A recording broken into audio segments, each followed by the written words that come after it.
토마토 올려드렸어요. 마늘 코팅돼서 마늘을 편하게 드세요.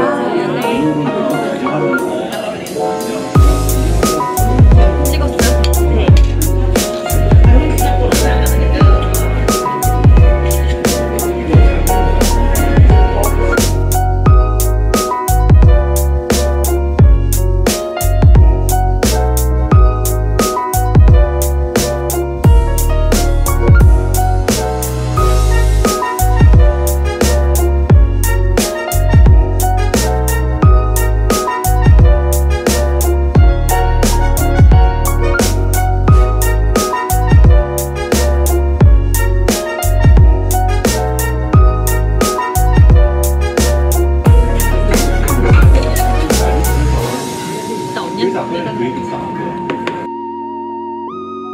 오, 이게 올드페리예요? 아, 오케이.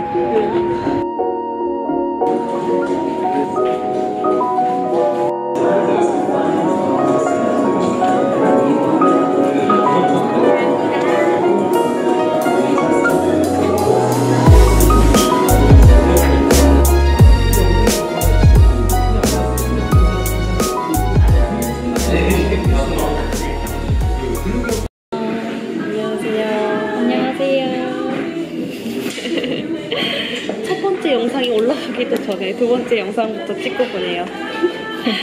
그러네요. 오늘은 이제 4가지 질문을 준비해 봤는데요. 첫 번째로는 이제 통번역대학원에 진학하기로 선택한 이유에 대해서 말씀을 드려볼까 합니다. 저부터 얘기할까요?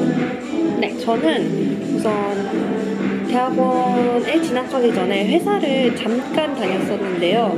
거기서 이제 문과 여자로서 이제 해볼 수 있는 일들을 다양하게 해봤습니다. 뭐 매출 관리도 해보고, 이제 온라인 사이트 관리도 해보고, 이제 뭐 출고 이런 거, 마케팅 이런 것까지 자잘하게 해봤는데, 그중에서 이제 제일 성격에 잘 맞고 보람을 느꼈던 게 번역이랑 통역일이었어요. 기술도 없고 그냥 영업 관리 쪽 일을 하면서 얼마나 버틸 수 있을까를 고민을 하다가 전문성을 길러야겠다라고 생각을 하고 이제 퇴사하고 바로 그 다음 날부터 학원에 다녔습니다.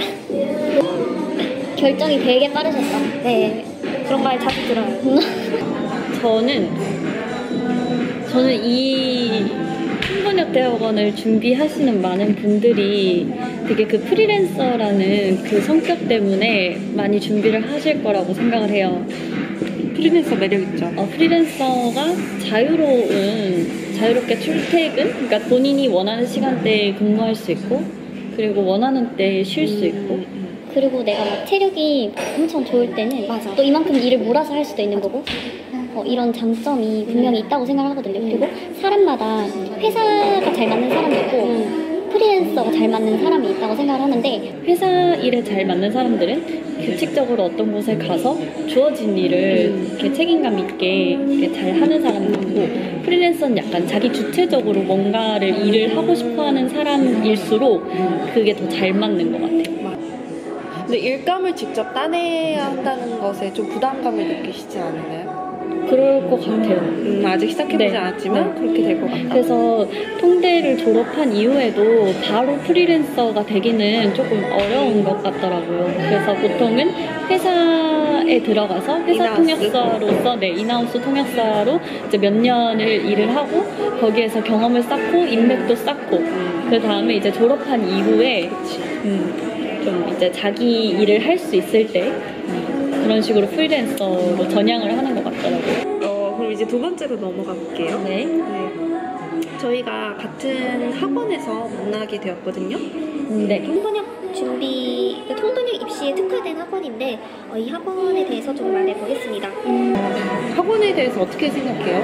저는 사실 학원에 다니는 걸 그렇게 좋아하는 사람은 아니에요. 저는 혼자 공부하는 걸 좋아하고 조금 혼자서 공부했을 때 효율이 더 잘 오르는 사람인데 학원을 다닐 수밖에 없었던 이유는 통역대학원에 합격하시는 거의 대부분의 학생이 거의 이 학원을 거쳐서 온다고 알고 있고 그리고 자료의 경우에 제가 선별해서 공부를 하는 게 좀 어렵다고 느꼈어요. 그리고 학원에 오면 스터디를 할 수가 있어서 그게 큰 메리트라고 생각을 했고 저는 학원을 오게 된 이유가 크게 세 가지가 있는데 첫 번째는 이제 말씀하신 것처럼 자료 찾는 시간이 줄어드니까 그 시간을 이제 공부하는 데 쓸 수 있고, 두 번째로는 이제 학원에 오면 다른 준비생들을 보면서 자극이 돼요. 네, 다들 그건 진짜 굉장히 확실해요. 열심히 네. 하시고. 마지막으로는 이제 제가 들었던 D쌤?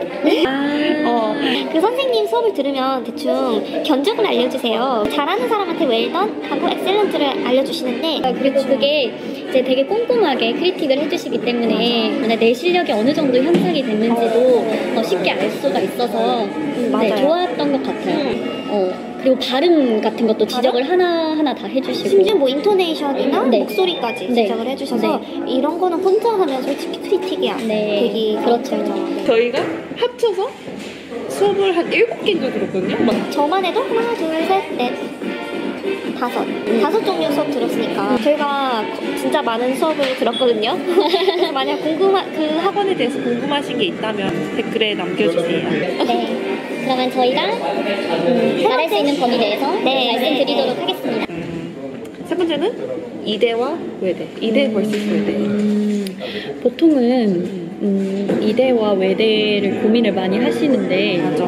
둘이 날짜가 겹치거든요. 근데 그래서 이제 보통은 처음에는 나는 외대를 갈 거야 라고 보통 생각을 하죠. 왜냐면 외대가 가장 좋은 통역대학원이고 역사도 아무래도 제일 길고. 처음에 목표를 할 때는 이제 또 큰 높은 학교를 지망하기 마련이니까 외대를 목표로 하시는데 이제 시간이 갈수록 이대를 선택하시는 분들이 생겨나죠. 맞아.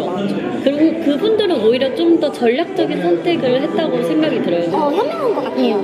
그리고 왜냐면 거기는 글쓰기 시험이 없는 걸로 알거든요. 그러니까 번역 시험은 있는데 그러니까 비중이 그렇게 크지 않은데 네, 비중이 크지 않고 통역 시험으로 거의 당락이 결정된다고 보면 돼요. 그렇죠. 네. 그래서 만약에 통역에 정말 자신이 있으시다면 근데 글쓰기는 조금 자신이 없다 그러시면 외대보다는 이대를 선택해서 시험을 보시는 게 더 현명한 결정이라고 저는 생각이 들어요. 저도 학원 입시 그 상담 받을 때 해외 파면 이대를 선택하는 게 더 나을 수도 있다라는 조언을 받았거든요. 네, 그럴 수 있을 것 같아요. 왜냐면 영어 유창성 면에서 조금 유리할 수 있기 때문에 뭐 해외 학생의 경우에는 이대를 선택했을 때 조금 더 쉽게, 조금 더 수월하게 갈 수 있지 않나라는 생각이 듭니다. 다른 학교들 특히 중대의 경우 이제 한국어 장문 실력이 굉장히 중요하거든요. 근데 저 같은 경우에는 이제 메모리 때문에 그냥 아무따 외대로 갔어요. 저랑 언니는 약간 요약하는 식으로 하는 편이라서 이제 마지막으로 이제 저희가 입시를 하면서 겪었던 시행착오들에 대해서 말씀해 드리겠습니다. 다시 공부를 한다면 나는 이렇게 공부를 하겠다. 통역대학원 입시는 그러니까 조금 더 좀 전략적으로 계획을 세워서 하는 게 맞는 것 같아요. 왜냐하면 1년에 시험이 딱 한 번이기 때문에 네. 저는 다시 공부를 한다면 사이트 트랜슬레이션의 비중을 더 늘릴 것 같아요. 저는 이제 사이트 트랜슬레이션을 하는 게 좋다라는 말을 8월쯤인가? 그때 들었거든요. 근데 일찍 알았더라면 좀 조금 더 방향성을 일찍 잡고 공부를 할 수 있지 않았을까라고 생각을 해요. 이제 사이트 트랜스레이션을 하면 내가 어떤 식의 문장 구조에 취약한지 그런 걸 알 수 있고 또 내가 단어 선택을 할 때 어떤 실수를 하는지 이런 거를 좀 캐치를 할 수 있을 것 같아요. 영어에서 한국어로 넘어갈 때 그 속도가 조금 느렸거든요. 그래서 K쌤이 사이트 트랜스레이션을 많이 해보라라고 조언을 해주셨어요. 그 결국에는 자기가 취약한 부분을 잘 알고 그걸 보완하려고 계속 노력을 하는 과정이 가장 중요해요. 왜냐면 만약에 자기가 취약하다고 생각을 하는데 그걸 안 하게 되면 결국 후회로 남는 것 같거든요. 네. 저는 약간 한국어에서 영어로 넘어가는 게 약간 이렇게 너무 조금 어려웠거든요. 근데 그 부분을 개선시키려고 조금 더 연습을 하고 조금 더 집중을 했어야 됐는데 내가 너무 잘할 수 있거나 아니면 내가 조금 뭐랄까 자신 있는 부분만 집중을 했던 것 같아서 그런 거는 좀 아쉬움이 있네요. 못하는 걸 계속 하려면 약간 좀 괴롭잖아요. 그치? 되게 괴롭거든요? 근데 괴로운데 그거를 열심히 해야 돼요. 조금 어려웠던 거. 중대 2차 시험 번역에서 저는 모르는 단어들이 좀 나왔어요. 저희가 다른 지문을 받았거든요. 진짜 어려웠어요.